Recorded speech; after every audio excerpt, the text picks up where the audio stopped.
You've never seen his face on a billboard.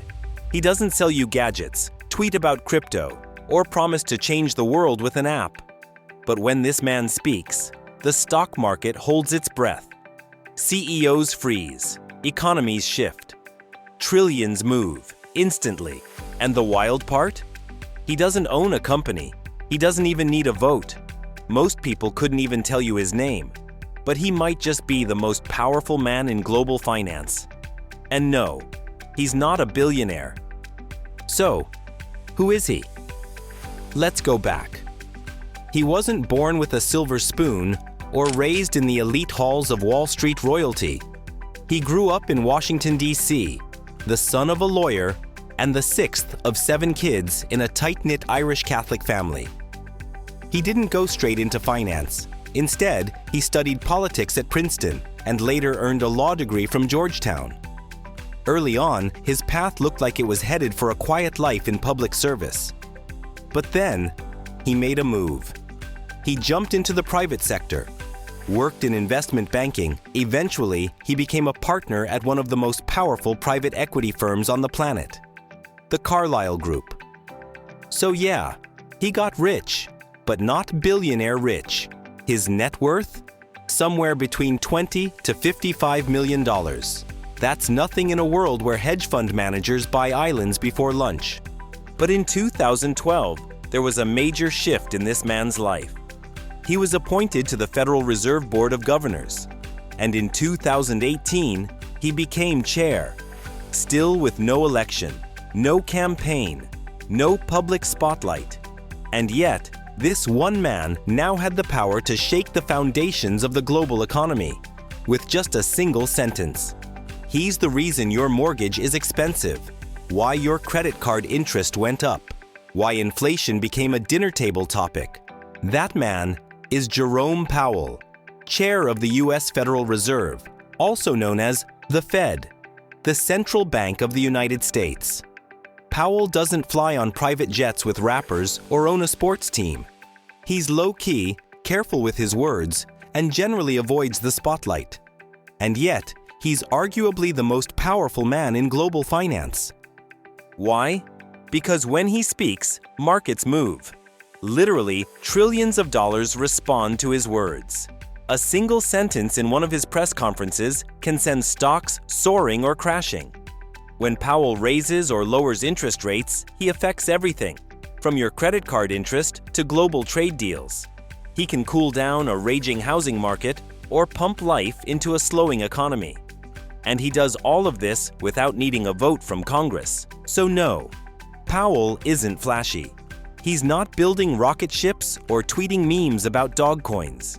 But when it comes to real economic power, the kind that quietly shifts the course of nations, few people on Earth have more influence than Jerome Powell. The Federal Reserve, also known as the Fed, really has one core job.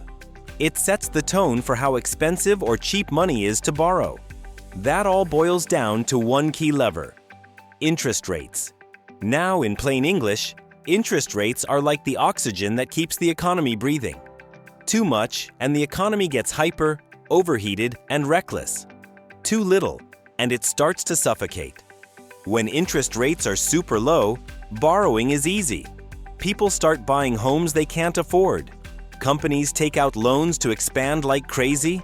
Investors throw money into risky assets. It feels good for a while. But just like eating too much sugar, it eventually makes everything unstable. Prices rise fast. Your grocery bill gets ridiculous, and suddenly, we're talking about inflation like it's the villain in a superhero movie. On the flip side, when rates go too high, borrowing slows down. Businesses cut back. Layoffs begin. People stop spending, and the economy starts to freeze up. It's a delicate dance. One wrong move, and millions of lives are affected. Jobs lost, homes foreclosed, retirements delayed. And sitting right in the middle of this financial balancing act is Jerome Powell. His job isn't just about tweaking numbers on a spreadsheet. It's about making the kind of decisions that ripple through every corner of society. He has to read the signs, anticipate the shifts, and act with a mix of courage and caution. When inflation started rising fast in 2021 and 2022, partly because of pandemic-related supply chain chaos, government stimulus, and overheated demand, Powell had a choice: let it ride and hope it levels off, or step in hard and try to stop it in its tracks. He chose the latter. In March 2022, Powell made it clear: the era of near-zero interest rates was over. The Fed was going to raise rates not slowly, but fast and aggressively. Wall Street heard him loud and clear and panicked. Stocks plummeted. The tech sector lost trillions in value. Crypto went from boom to bust almost overnight. Mortgage rates, which had hovered around 3% for years, shot up past 7%, freezing the housing market. Consumer loans got more expensive. Credit card debt became heavier. And all of it started with a press conference. He didn't wave a wand. He didn't pass a law. He didn't even touch a dollar.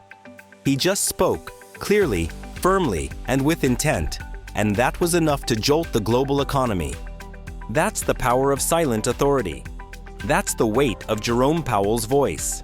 Powell isn't just a banker sitting behind a desk adjusting numbers. He's more like a poet with a massive audience hanging on every word he says. Every sentence he delivers, every pause, every adjective, every change in tone. It all matters. We're not exaggerating here. The financial world treats his words like gold. The way he phrases something in a press conference can make or break a day on Wall Street. Let's say he describes inflation as transitory. That one word, just 10 letters, is enough to calm investors, ease public fear, and keep markets relatively stable. Why? Because transitory suggests that the problem is temporary, and everything will eventually go back to normal. It's like telling a crowd during a storm, "Hey, don't worry, this will pass." But change that word to something like sticky, and it's a completely different story. Now we're talking about inflation that isn't going away anytime soon. Suddenly, Wall Street gets nervous. Stocks drop. Bonds shift. CEOs start second-guessing their expansion plans. Everyday people start rethinking big purchases. That one word change can cause billions of dollars to move across the globe in just minutes. Behind the scenes, there are teams of experts, literally teams, whose full-time job is to analyze Powell's speeches word for word, line by line. They study how his language changes from one statement to the next. They compare his tone, look at his body language, count how many times he uses certain phrases. It's like financial forensics. And Powell knows this. He's not just randomly choosing his words. He's carefully crafting them.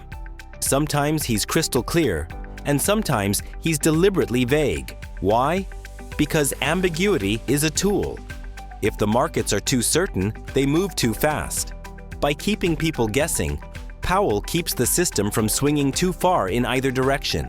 It's less about giving answers and more about sending signals. Controlled signals. It's almost like he's conducting an orchestra. One slight motion of his baton, and the tempo of the entire economy shifts. That's the level of influence we're talking about. He's not just talking about the economy.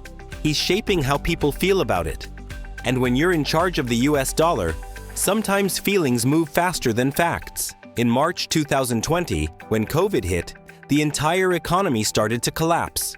The stock market crashed, unemployment soared, businesses shut down.